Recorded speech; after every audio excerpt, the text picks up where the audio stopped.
AI and creativity, how machines are changing the way we make art. Art is often seen as a uniquely human endeavor, a way of expressing our emotions, thoughts, and experiences. But what if machines could also create art? What if they could learn from human artists and generate their own original works? And what would that mean for the future of creativity? Now, I will explore some of the ways that artificial intelligence is transforming the art world, from painting and music to poetry and literature. I will also share some of the stories of the people behind these projects and how they are using AI to enhance their own creative process. Painting with pixels. One of the most impressive examples of AI art is the portrait of Edmund Bellamy, a painting that was created by a generative adversarial network, a type of AI algorithm that pits two neural networks against each other. The painting was sold for $432,500 at Christie's auction house in 2018, making it the first AI-generated artwork to be sold at a major auction. The painting was created by Obvious, a collective of 3 French artists and researchers who wanted to experiment with AI and art. They used a dataset of 15,000 portraits from the 14th to the 20th century to train their GAN, which then produced a new image that resembled a human face but was not based on any existing person. The result was a blurry and distorted portrait that had an eerie and mysterious quality. Obvious said that they wanted to show that AI can be a tool for creativity, not just for automation.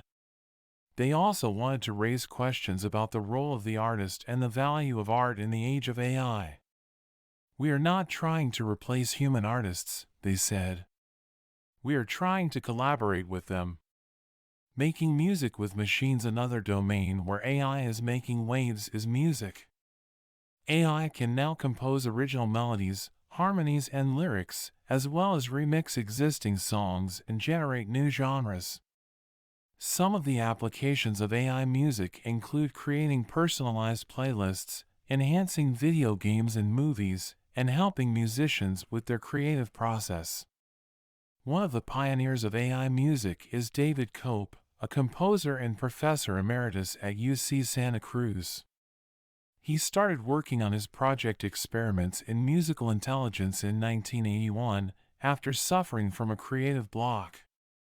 He wanted to create an algorithm that could analyze and emulate the style of any composer, from Bach to Beatles. Cope's EMI was able to generate hundreds of compositions in various styles, some of which were performed by professional musicians and even fooled some experts. Cope said that he did not consider EMI as a threat to human creativity, but rather as a source of inspiration and challenge. "EMI is not a composer," he said. "It is a tool that helps me compose." Writing with words. AI is also changing the way we write and read. AI can now generate coherent and fluent texts on any topic, from news articles and product reviews to short stories and poems. Some of the uses of AI writing include summarizing information, generating captions and headlines, and creating content for websites and social media. One of the most advanced examples of AI writing is GPT-3, a language model developed by OpenAI that can produce texts based on a few words or sentences as input. GPT-3 can write in different styles, tones, and formats, as well as answer questions and perform tasks. It can also generate creative texts, such as jokes, lyrics, and stories. One of the people who experimented with GPT-3 is Liam Poor, a computer science student at UT Austin. He used GPT-3 to create a fake blog called The Unreasonable Effectiveness of Deep Learning, which he posted on Hacker News, a popular website for tech enthusiasts. The blog received thousands of views and comments, and even ranked among the top posts on the site.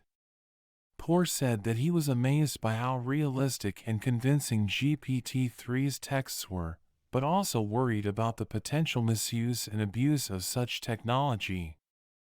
He said that he wanted to expose the limitations and dangers of AI writing, as well as spark a discussion about its ethical implications. "I don't think GPT-3 is evil," he said. "But I think it's powerful.